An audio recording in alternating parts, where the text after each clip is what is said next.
So today we will discuss about carbon एवं उसके यौगिक के textual questions we will discuss. So the first question is CO2 सूत्र वाले कार्बन डाइऑक्साइड की इलेक्ट्रॉन बिंदु संरचना क्या होगी? So let's start with CO2 की इलेक्ट्रॉन बिंदु संरचना. तो इसके लिए आपको परमाणु संख्या पता होनी चाहिए. कार्बन की परमाणु संख्या चाहिए और हमें किसकी परमाणु संख्या चाहिए? ऑक्सीजन की परमाणु संख्या. तो आप सबको पता है कि कार्बन की परमाणु संख्या हमारे पास कितनी होती है? 6. और ऑक्सीजन की परमाणु संख्या क्या होती है हमारे पास? 8. तो अब हमें क्या करना है? इनके कोश को क्या करना है? फिल आउट करना है. तो हमारे पास कोश कौन कौन से होते हैं? That is K, L, M. Fine. So it is for carbon it is K, L, M. तो हमारे पास K कोश के अंदर कितने की स्पेस होती है? आप ऐसे सोच सकते हैं कि हमारे पास समझने के लिए कि K कोश के अंदर हमारे पास 2 की स्पेस होती है, L के अंदर हमारे पास 8 की स्पेस होती है और M के अंदर हमारे पास 18 की स्पेस होती है. अब हमारे पास कार्बन की परमाणु संख्या 6 है, तो 6 में से 6 इलेक्ट्रॉन्स होते हैं इसके अंदर, कार्बन के अंदर. तो अब यहाँ पर हम K कोश के अंदर कितने आ सकते हैं? 2 ही आ सकते हैं 6 आ कितने सकते हैं? 2.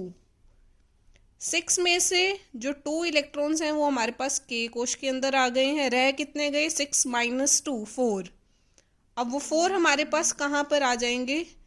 L कोश के अंदर, क्योंकि L कोश के अंदर हमारे पास 8 की स्पेस होती है. 8 में हमारे पास 4 इलेक्ट्रॉन्स इजीली क्या कर सकते हैं? ऑक्यूपाई हो सकते हैं, आ सकते हैं. सो दिस इज K के अंदर 2 और L के अंदर 4. तो मीन्स कार्बन का जो बाहरी कोश है L, कार्बन के बाहरी कोश L में हमारे पास कितने इलेक्ट्रॉन्स हैं? 4. इंपॉर्टेंट रहेगा ये आपके लिए. That is 4 electrons are there in the outer most shell. English में इसको आउटर मोस्ट शेल बोला जाता है और हिंदी में इसको बाहरी कोश बोला जाता है. तो आउटर मोस्ट शेल में, बाहरी कोश में कार्बन के कितने इलेक्ट्रॉन्स हो गए हमारे पास? 4. सिमिलरली हम ऑक्सीजन का केस भी देख लेंगे. K, L, M. तो K के लिए हमारे पास, K में हमारे पास कितने की स्पेस होती है? 2 की. L के अंदर 8 की स्पेस होती है और M के अंदर हमारे पास 18 की स्पेस होती है. तो हैं कितने हमारे पास? 8. तो 8 में से 2 कहाँ पर आ जाएंगे? K कोश के अंदर. रह कितने गए आपके पास? 6.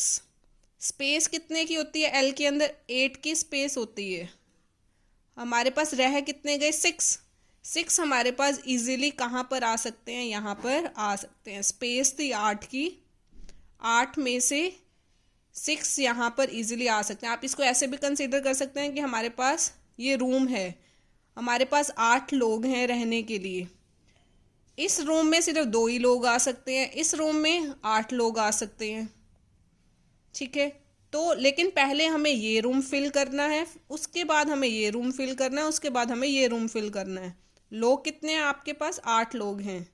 8 लोग में से ये 2 लोग यहाँ पर आ जाएंगे. रह कितने गए? 6 लोग रह गए.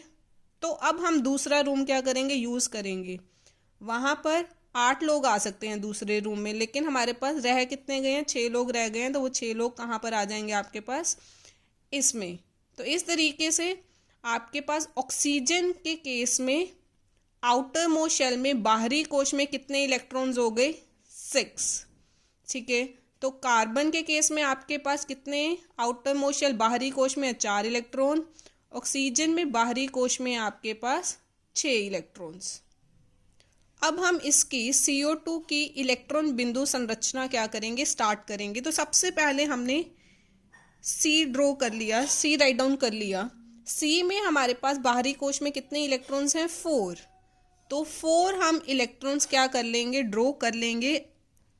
1 2, 3, 4. फाइन.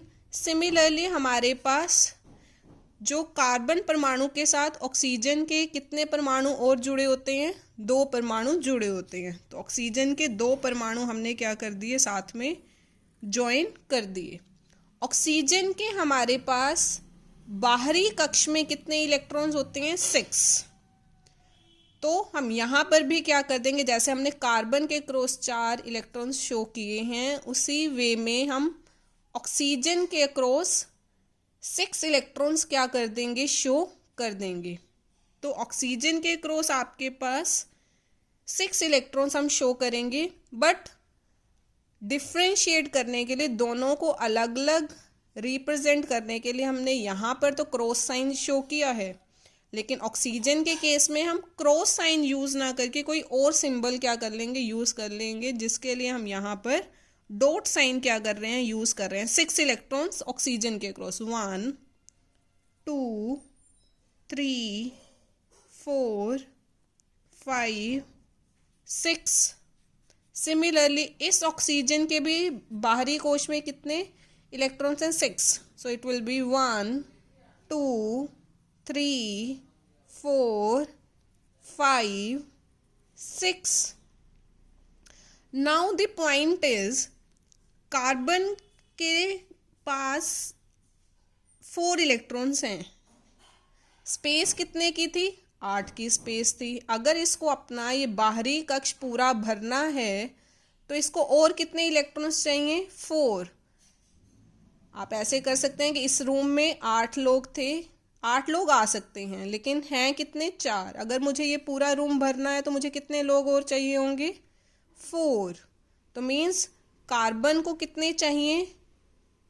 4 और चाहिए. कार्बन को 4 और चाहिए. उसी तरीके से ऑक्सीजन के एल कोश में आ कितने सकते हैं? इस रूम में 8 लोग आ सकते हैं, लेकिन हैं कितने लोग? 6 ही लोग हैं. तो कितने लोग और चाहिए हमें? 2 लोग और चाहिए, जिससे आपके पास ऑक्सीजन का बाहरी कक्ष क्या हो जाएगा? पूरा हो जाएगा. तो यहाँ पर ऑक्सीजन को कितने चाहिए? 2. इस ऑक्सीजन को भी कितने चाहिए? 2. अगर इस कार्बन को 4 मिल जाते हैं और इलेक्ट्रॉन्स, तो इसका बाहरी कक्ष क्या हो जाएगा? पूरा भर जाएगा. उसी तरीके से ऑक्सीजन को अगर 2 इलेक्ट्रॉन्स और मिल जाते हैं तो इसका बाहरी कक्ष क्या हो जाएगा? पूरा भर जाएगा. तो ये कार्बन फिर से यहाँ पर क्या होगी? शेयरिंग होगी. Sharing of electrons will take place over here. Fine. So 1, 2, 3, 4, इसको 4 और चाहिए, तो ये कार्बन 2 इलेक्ट्रॉन्स इस ऑक्सीजन के शेयर कर लेगा और 2 इलेक्ट्रॉन्स इस ऑक्सीजन के साथ क्या कर लेगा? शेयर कर लेगा, जिससे इस कार्बन के 8 इलेक्ट्रॉन क्या हो जाएंगे? पूरे भर जाएंगे. 1, 2, 3, 4, 5, 6, 7, 8. तो ये कार्बन शेयरिंग करेगा इस ऑक्सीजन के इन 4 इलेक्ट्रॉन्स के साथ. तो आप देख सकते हैं अब इस कार्बन के पास कितने इलेक्ट्रॉन्स हो गए? 1, 2, 3, 4, 5, 6, 7, 8. फाइन. सिमिलरली ऑक्सीजन में हमारे पास 1, 2, 3, 4, 5, 6 हैं. इसको कितने चाहिए? 2 चाहिए थे. तो ये 2 इलेक्ट्रॉन्स वो कार्बन के साथ यहाँ पर क्या कर लेगा? शेयर कर लेगा. So it will be like this. यहाँ पर भी ऑक्सीजन 1, 2, 3, 4, 5, 6 कितने चाहिए? 2 चाहिए. तो ये 2 इलेक्ट्रॉन्स क्या कर लेगा? ऑक्सीजन कार्बन के साथ शेयर कर लेगा. सो इस वे में हमारे पास कार्बन अपने बाहरी कक्ष के इलेक्ट्रॉन्स पूरे भर लेगा और ऑक्सीजन भी अपने बाहरी कक्ष के पूरे इलेक्ट्रॉन्स भर लेगा. सो अब यहाँ पर हमारे पास हम आबंध देखेंगे कितने बनेंगे. So it will be joined like this. यहाँ पर शेयरिंग हुई है, यहाँ पर भी हमारे पास इलेक्ट्रॉन्स क्या हुए हैं? शेयर हुए हैं. तो हम इसको कैसे ड्रॉ कर सकते हैं? इसकी इलेक्ट्रॉन बिंदु संरचना को C, O, O, यहाँ पर हमारे पास क्या हो गए? डबल बॉन्ड, दैट इज द्वि आबंध. या फिर इसे दोहरे बंध भी बोला जाता है, दोहरे बंध। तो हम क्या कह सकते हैं, जो ऑक्सीजन का परमाणु है वो कार्बन के परमाणु के साथ दोहरे बंध से जुड़ जाता है। So this is the question 1। ये आपकी एनसीईआरटी बुक का फर्स्ट क्वेश्चन है, कार्बन एवं उसके यौगिक। फर्स्ट क्वेश्चन जो हमने आज डिस्कस किया है कि CO2 सूत्र वाले कार्बन डाइऑक्साइड की इलेक्ट्रॉन बिंदु संरचना क्या होगी। Thanks for watching and keep on sharing, like and comment. Thank you.